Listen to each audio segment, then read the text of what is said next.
It is very interesting when you are staying in a neighborhood, you learn the character and behavior of your neighbor.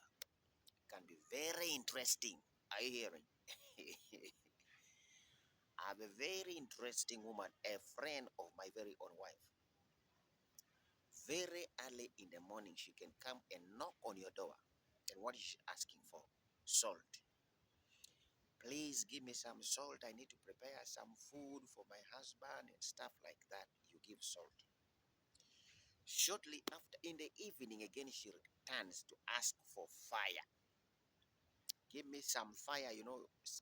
Women know how to move around with spoons and pick fire from the stove. And it's very interesting because as you go to beg your neighbor, you actually don't know that your neighbor may have been raised from a different background, different from yours. Now, for you, when you come with your spoon begging for fire, because you want 2 pieces of hot, red, hot charcoal to go and put in your sigiri so that they can light up your sigiri. Your friend is busy complaining. For instance, someone tells you that, you know what, I am tired of this fellow here. The one who comes asking actually for fire, one who comes asking for salt. But we are living in the same community. The only problem is you have made it a perpetual business that at least every day you are coming to ask for salt, you are coming to ask for some 2 spoons of sugar, you are coming to ask for fire. And sometimes you even come and ask for sauce. You have mingled, but it looks like you don't have sauce. So you want to be lent some sauce. My friend, on the day they fought, I'm talking about my neighbors. On the day they fought, it was very horrible. Because literally, Josephine stood up and said, even you who comes to my home very early in the morning begging for salt, you come to my home begging for fire, a matchbox, you even come to my home begging for sauce.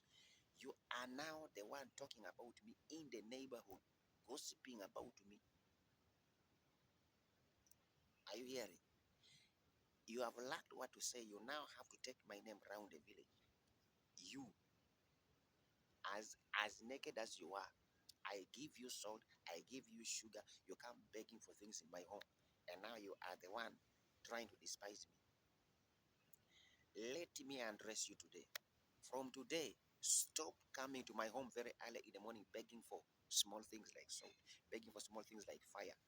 First and foremost, for me, when my father raised me, I'm telling you how hot arguments can come. When my father raised me, if a neighbor came to beg for fire, he would give a basin full of charcoal and say, please have this charcoal, go and use it. Don't come back asking for charcoal if you are that beggar of charcoal. If you came asking for a whole matchbox, a piece of matchstick, he would give you a matchbox and say, please go and use this, but learn to buy your own. So from today, do not come to my home asking for the small, small things. And next time you'll come to beg, I will now give you, I will buy a whole dozen of matchboxes and give you and tell you, please don't come back to my home asking for matchboxes, asking for 2 spoons of sugar. I will give you money to go and buy a whole kilo of sugar, but don't come back to my home. What am I saying? Ladies, however good your friends are you hearing? Don't go begging for everything in your neighborhood. At least spare your money a little. Go and buy a matchbox or send children to go and buy a matchbox and have it in your house. It is better than you say sending for someone's matchbox, use it and take it back. Or the day you'll quarrel, it will all come out and they will pour that venom on you. The acid will burn you from your head to your toes. Why? Because you're the one who is good in going to people's homes, knocking, give me 2 spoons of sugar, knocking, give me some pinch of salt, knocking, give me some fire. The story will catch up with you. And by doing that, you are simply heaping a shame on your husband. What? A total shame on your husband. Remember, some of you, the husband even gives you money and you have some money to budget. Why don't you buy some of these things than begging around and then spending this money on your hair, spending on it on other things. If it is food and you ask for food, budget for food, budget for those items.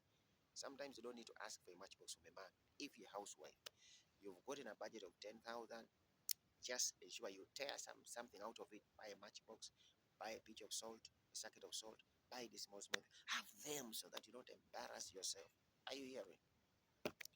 These are horrible stories in the neighborhood. I'm telling you, this woman was embarrassed. You know, total embarrassment.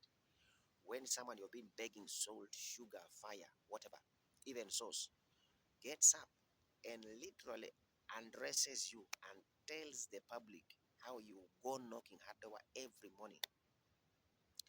And it's unfortunate. In my neighborhood, I also have one who does exactly that. But my wife is so humble. After giving, she comes back and sits on her chair and says, "This woman, I'm now tired of her. I'm now tired of this fellow here." And I'm like, she's your friend in the neighborhood, and you've been giving her, so continue giving her. But one day, sit her down and cancel her and tell her the truth. But don't stand in public and start undressing her by shouting on her and telling everybody how you're lending her salt and whatever. It is not good. Okay? So, ladies, this is a lesson for you to learn. I hope you learned something out of it. I love you.